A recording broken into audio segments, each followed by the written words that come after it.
नमस्कार, जय श्री कृष्ण। आप सभी को मेरा YouTube चैनल में हार्दिक स्वागत है। हम जन्म कुंडली कैसे बनाएं वीडियो के अंतिम चरण में हैं। अब आज तक हमने जितने भी हिसाब करके रखे हैं उस हिसाब के अनुसार ये जन्म कुंडली यानी जन्म पत्रिका भरना है। मेरे पास दो जन्म कुंडली के मॉडल है, एक है जन्मांग पत्रिका और एक है सप्तवर्गीय जन्म पत्रिका।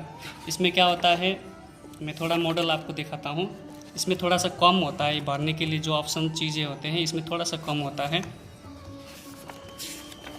और सीधा सूर्यादि ग्रह स्पष्ट और लग्न कुंडली और चंद्र कुंडली का ऑप्शन मिलता है।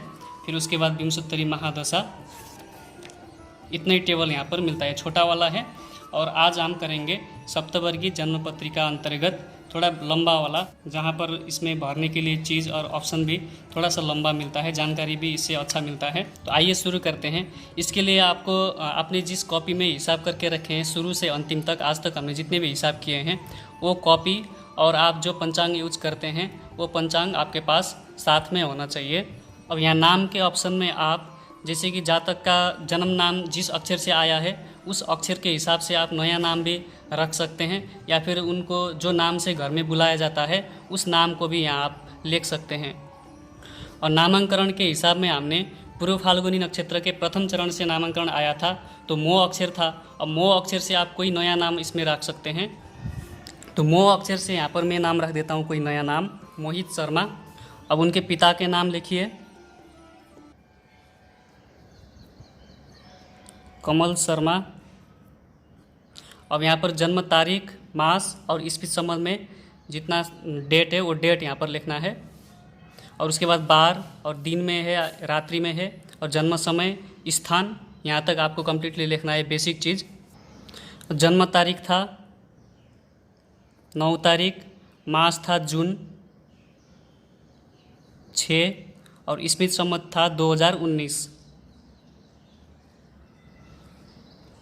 अब बार में पंचांग में देखिए 9 जून 2019 में कौन सा बार था, देखिए यहाँ पर 9 जून 2019 का पंचांग है, बार था, बार यहाँ पर ऊपर रविवार। अब रविवार आपको लिखना है, बार में रविवार। अब दिन का समय था तो यहाँ आप दीवा में टिक चिन्ह लगा दीजिए। अब यहाँ पर स्टैंडर्ड टाइम लिखा है घंटा और मिनट में, और तो दिन का समय था 4:25। और जन्म स्थल यहाँ पर लिखना है, आप जिस स्थान के जातक का जन्म कुंडली निर्माण कर रहे हैं, जहाँ पर जातक जन्म हुआ था। और स्थान था, मैंने हरिद्वार का स्थान लिया था तो यहाँ पर लिखिए रानी गली, पूरा एड्रेस लिखना है। इस तरीके से पूरा एड्रेस आपको लिखना है। जिस जिला में बच्चा का जन्म हुआ है उस जिला का अक्षांश और देशांतर पंचांग में ढूंढ के आपको यहाँ पर लिखना होता है। अब हरिद्वार का अक्षांश और देशांतर पंचांग में देख के लिखेंगे। देखिए यहाँ पर हरिद्वार के अक्षांश से ऊपर अक्षांश है 29-58 और रेखांश है 78-10, इसको वहाँ पर लिखना है। अक्षांश था 29-58, 29-58, देशांतर था और रेखांश था 78-10, 78-10। पलावा निकाले नहीं थे तो पलावा छोड़ देना है। अब यहाँ पर स्थानिक जन्म समय घंटा और मिनट में लिखना है। समय यही है 4:25, 04:25 दिवा का समय था। पंचांग अनुसारेण मतलब आप जिस पंचांग को प्रयोग करके ये हिसाब पूरा किए हैं उस पंचांग का नाम यहाँ पर लिखना है। मैंने दिवाकर पंचांग यूज किया था तो लिखते हैं दिवाकर पंचांग अनुसारेण। अब यहाँ पर स्थानिक सूर्योदय मतलब हरिद्वार का जो सूर्योदय हमने निकाले थे उस सूर्योदय घंटा और मिनट यहाँ पर लिखना है। जिस जिला में बच्चा का जन्म हुआ हो उस जिला का सूर्योदय निकालना होता है। तो हरिद्वार का सूर्योदय मैंने निकाल के रखा था 5:17। ये हिसाब तो कंप्लीट हो चुका है, आप शुरू के वीडियो में देखेंगे तो सूर्योदय के हिसाब आपको वहाँ पर मिलेगा 5:17। अब वहाँ पर लिखना है, लिखिए यहाँ पर घंटा में 5, मिनट में 17।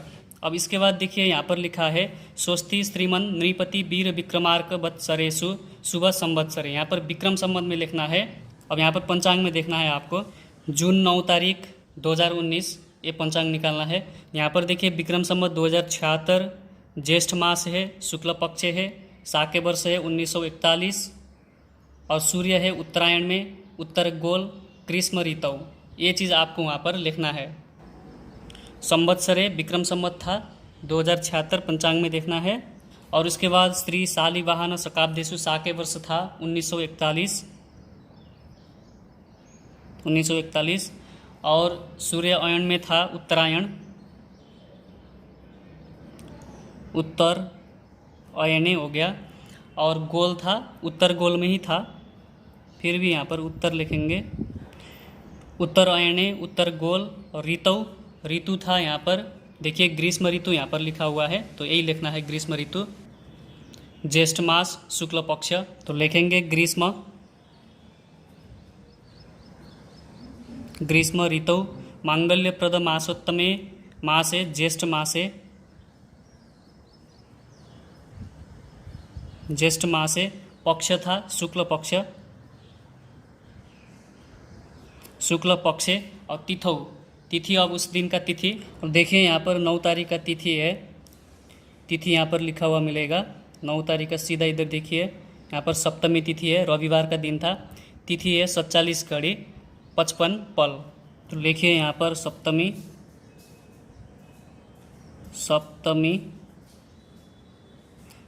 तिथौ, घड़ी पल था 47-55। परम जन्म तिथौ, मतलब ये था जन्म तिथि, मतलब जिस दिन जातक का जन्म हुआ था उस दिन का तिथि लिखना है। सप्तमी 47 घड़ी 55 पल, है ना।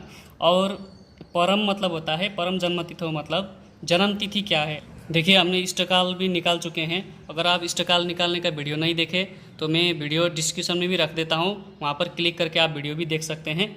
देखिए इष्टकाल 27 घड़ी और 50 पल था, और उस दिन का सप्तमी तिथि है 47 घड़ी 55 पल, तो सप्तमी तिथि के घड़ी ज़्यादा है, तो इसलिए उस दिन बच्चा भी सप्तमी तिथि में ही जन्म हुआ था, तो लिखेंगे यहाँ पर सप्तमी।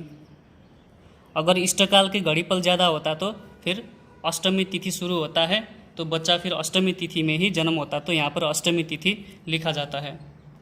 अब बार लिखिए, बार था रविवार, ऊपर भी लिखा है रविवार। अब यहाँ पर देखिए नक्षत्र लिखना है, 9 तारीख का नक्षत्र है मौगा नक्षत्र, 25 घड़ी 55 पल। लिखिए मौगा नक्षत्र 55 घड़ी 25 पल, 25 घड़ी 55 पल। देखिए मौगा नक्षत्र का घड़ी पल था 25 घड़ी 55 पल, और इष्टकाल है 27 घड़ी 50 पल। तो इष्टकाल से जन्म नक्षत्र घड़ी कम है, यानी कि जब बच्चा जन्म हुआ था उस समय में जन्म नक्षत्र मौगा नक्षत्र खत्म हो चुका था, तो मौगा नक्षत्र के बाद आएगा पूर्व फाल्गुनी। देखिए यहाँ पर जब हमने नामांकन निकाले थे तो उस समय भी पूर्व फाल्गुनी के प्रथम चरण मो अक्षर से आया था। अब यहाँ पर जन्म नक्षत्र में पूर्व फाल्गुनी लिखना है, लिखिए पूर्व फाल्गुनी।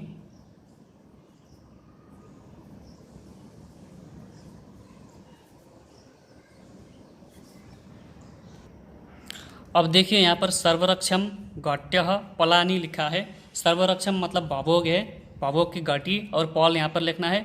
भुक्तरक्षम मतलब भयात है, भयात का घटी और पौल लिखना है। भोग्य रक्षम मतलब भावोग से भयात घटाकर जो अंतर आएगा उसको यहाँ पर लिखना है। अब देखिए भावोग था 57 घड़ी 20 पल, और भयात था 1 घड़ी 55 पल। सर्वरक्षम लिखेंगे 57 घड़ी 20 पल। अब भुक्तरक्षम मतलब भयात लिखना है, भयात था 1 घड़ी 55 पल, 1 घड़ी 55 पलानी ही। भोग्य रक्षम में लिखना है सर्वरक्षम से भुक्तरक्षम घटा के, यानी कि भावोग से भयात घटा के जो अंतर आएगा उसको लिखना है भोग्य रक्षम में। घटा देते हैं यहाँ पर, भावोग से भयात घटाएंगे, भयात था 1 55, और घटा दीजिए 10 से 5 घटा देंगे, 5 रहा, यहाँ पर 1 बचा, तो इधर से एक संख्या आएगा 6 आएगा, 6 1 7 हो जाएगा, 7 से 5 घटा देंगे 2, और यहाँ पर 6 संख्या बचा, 6 से 1 घटा देंगे 5 5 55 25। अब योग लिखना है उस दिन के पंचांग में देखकर योग, और उसके घटी और पौल लिखना है। फिर परम जन्म योग लिखना है उसी तरीके से।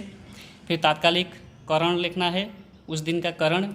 देखिए जून 9 तारीख के पंचांग में योग था 9 तारीख में, हर्ष योग था कितने घड़ी 22 घड़ी 30 पल, पर इष्टकाल था 27 घड़ी 50 पल।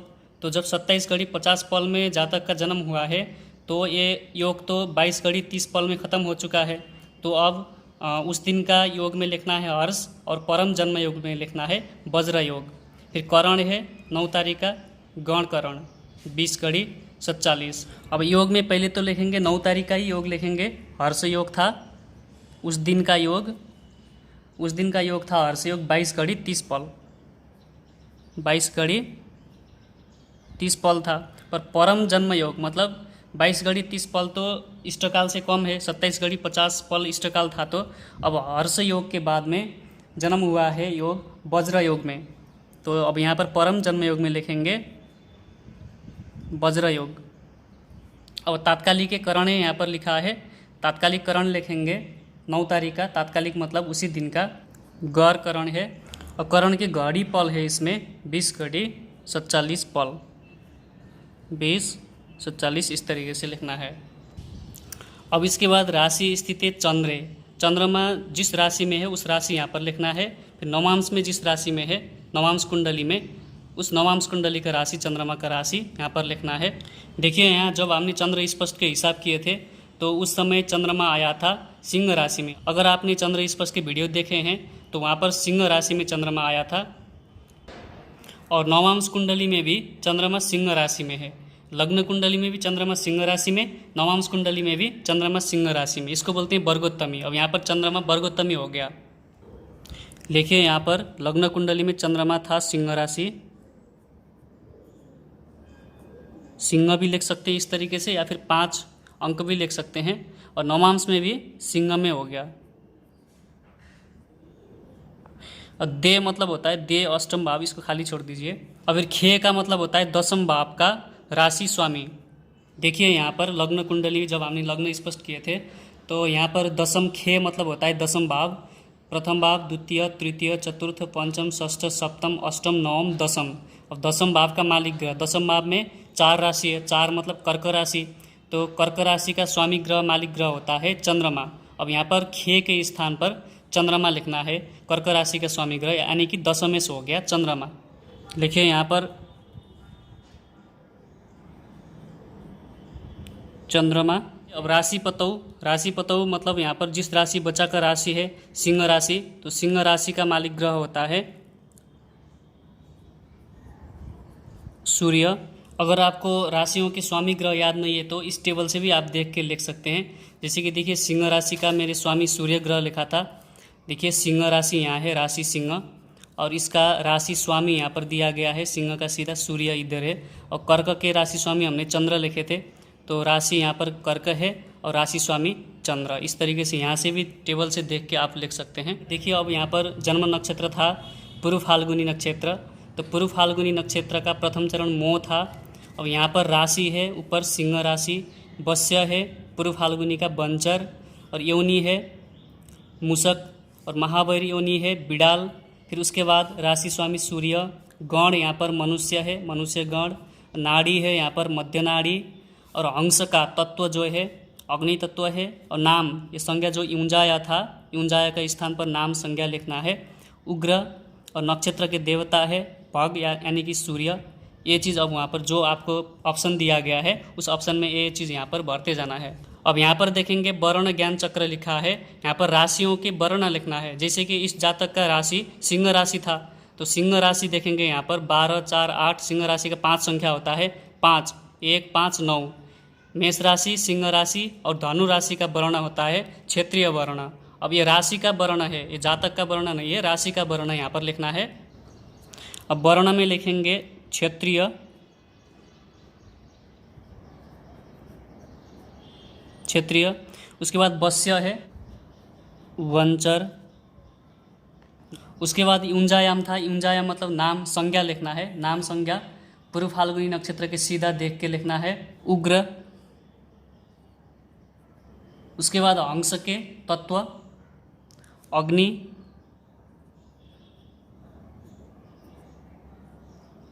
और योनि लिखना है मूषक योनि था पूर्व फाल्गुनी नक्षत्र के हिसाब से।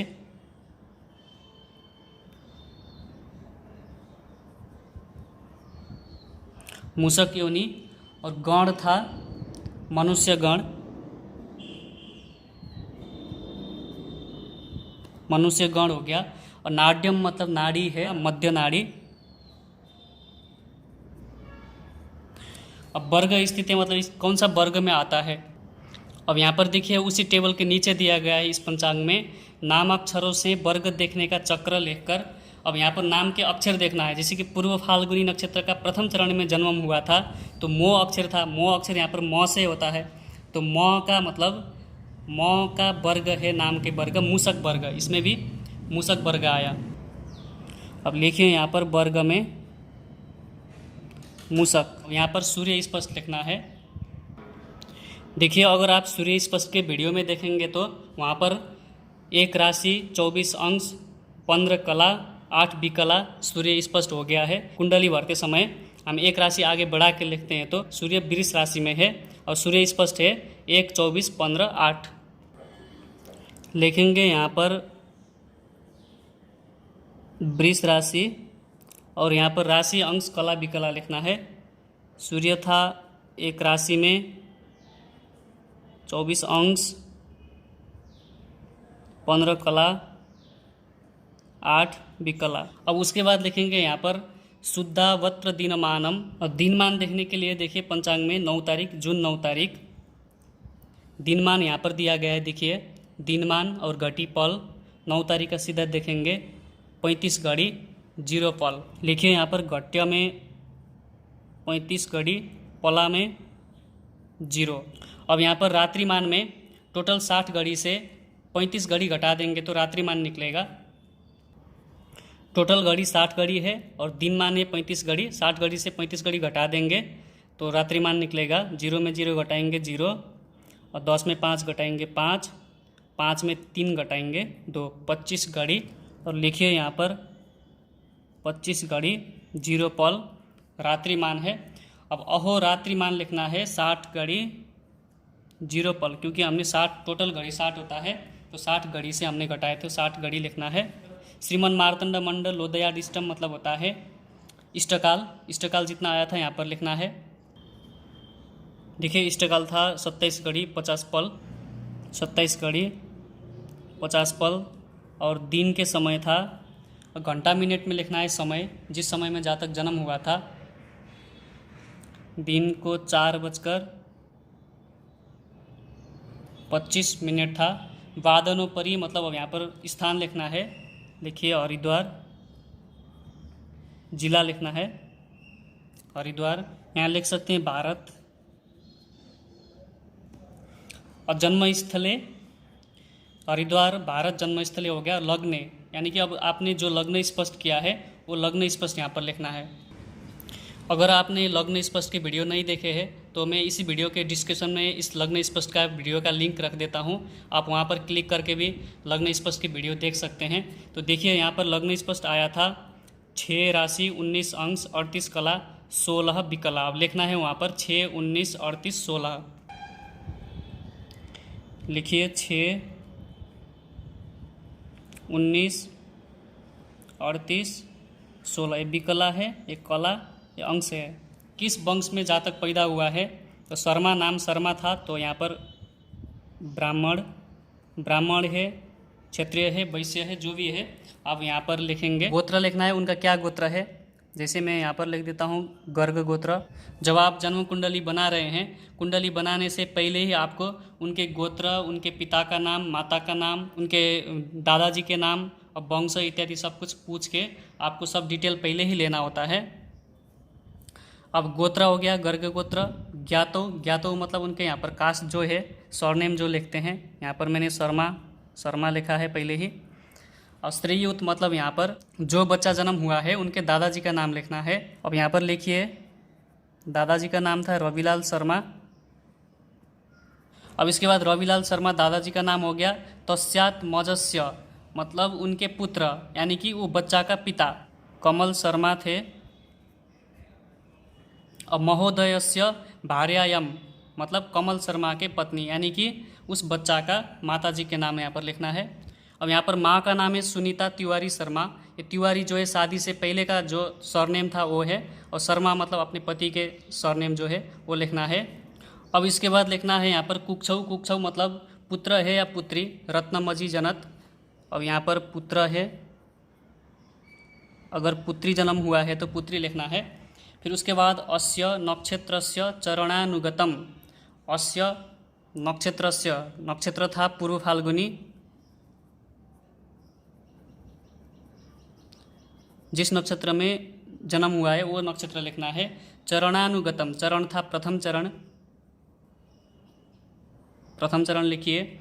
और पूर्व फाल्गुनी प्रथम चरण का नाम होता है मो, मो नाम अक्षर था। और स्वरोपरि, मो में दो प्रकार के वर्ण है, एक तो है हलंत्यम म और उसके बाद स्वर वर्ण ओ है। तो स्वरोपरि म के बाद स्वर है ओ यहाँ पर लिखना है। और राशि, राश्या च, राशि लिखना है। पूर्व फाल्गुनी मो अक्षर का राशि है सिंह राशि। राश्या च। जन्म नाम, जन्म नाम हमने मो अक्षर से रखे थे मोहित, उनका जन्म के हिसाब से नक्षत्र के हिसाब से मोहित नाम है। तो घर में क्या करते हैं, कोई अपने नाम चेंज कर देते हैं, जैसे जो अच्छा लगे वो नाम से बुलाते हैं। और स्कूल में भी अपने हिसाब से जो अच्छा नाम रखना चाहते हैं वो नाम यहाँ पर लिख सकते हैं।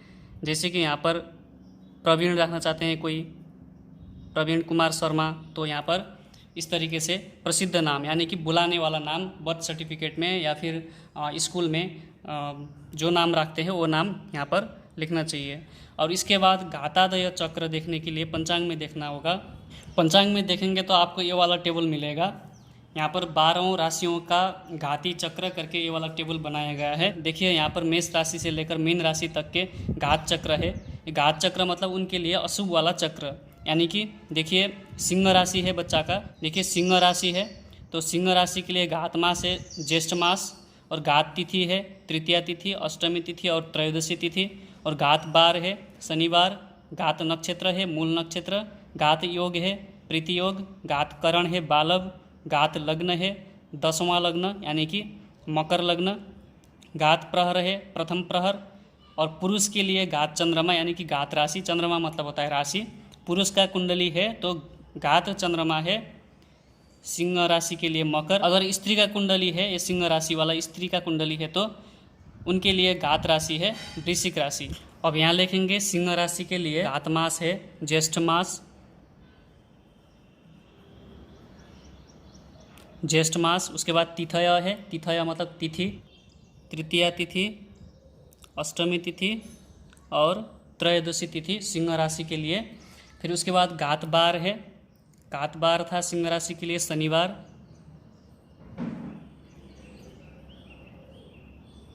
इसका मतलब होता है कि ज्येष्ठ मास में कोई भी शुभ कर्म नहीं करना चाहिए, यात्रा इत्यादि नहीं करना चाहिए।